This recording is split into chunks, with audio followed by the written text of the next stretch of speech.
कभी आपने सोचा है कि सांप अपनी चमकती हुई जिल्द कैसे हासिल करते हैं? ये एक ऐसा अमल है जो आपको हैरान कर देगा।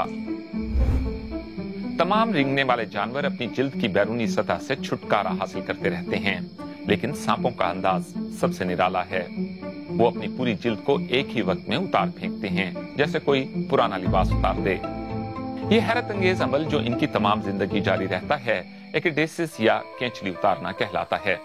ये अमल चंद घंटों से लेकर कई हफ्तों तक भी जारी रह सकता है। इस अमल का आगाज कैसे होता है? सांप मखसूस हार्मोन्स पैदा करते हैं जो पुरानी जिल्द के बिल्कुल नीचे एक नई चमकदार जिल्द की तैयारी शुरू कर देते हैं।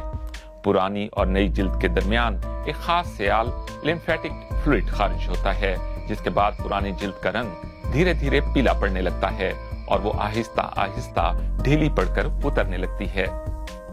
इस सियाल मादे की वजह से सांप की आंखें नीले शेड वाली दूधिया हो जाती हैं, बिल्कुल ऐसे जैसे इन पर धुंध छा गई हो।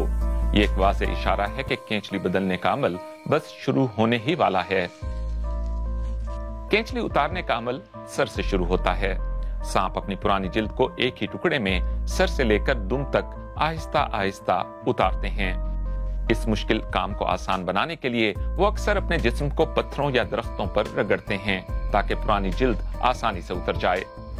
सांप अपनी केंचली क्यों बदलते हैं? इसकी वजूहात इतनी सादा हैं कि आप हैरान रह जाएंगे। पहली वजह, रेंगने वाले जानवर हमेशा बढ़ते रहते हैं, लेकिन उनकी जिल्द इनके साथ नहीं बढ़ती। इसलिए नौजवान सांप अक्सर अपनी केंचली जल्दी जल्दी बदलते हैं। कई अनवाع में तो ये अमल हर माह होता है, जब तक वो एक खास साइज तक ना पहुंच जाएं। आमतौर पर बड़े और ज्यादा उम्र वाले सांप साल में तकरीबन 2 बार केंचली बदलते हैं। सांपों की केंचली जल्दी बदलने की एक और अहम वजह यह भी है कि वो अपनी जिल्द से चिपक जाने वाले नुकसानदेह कीड़ों यानी पैरासाइट से छुटकारा हासिल करते हैं या किसी जख्म को मुंदमिल करते हैं। एक नई साफ जिल्द उन्हें ताजा दम कर देती है। ये अक्सर अफजाइश नस्ल के मौसम के दौरान या बच्चे पैदा करने के बाद अपनी केंचली बदलते हैं। इस दौरान वो आमतौर पर कम हरकत करते हैं, कम खाते हैं और याद रखें, वो बहुत ज्यादा चिड़चिड़े और गुस्से में हो सकते हैं। तो अगर कभी ऐसे सांप से आपका सामना हो तो बेहतर है कि फासला रखें।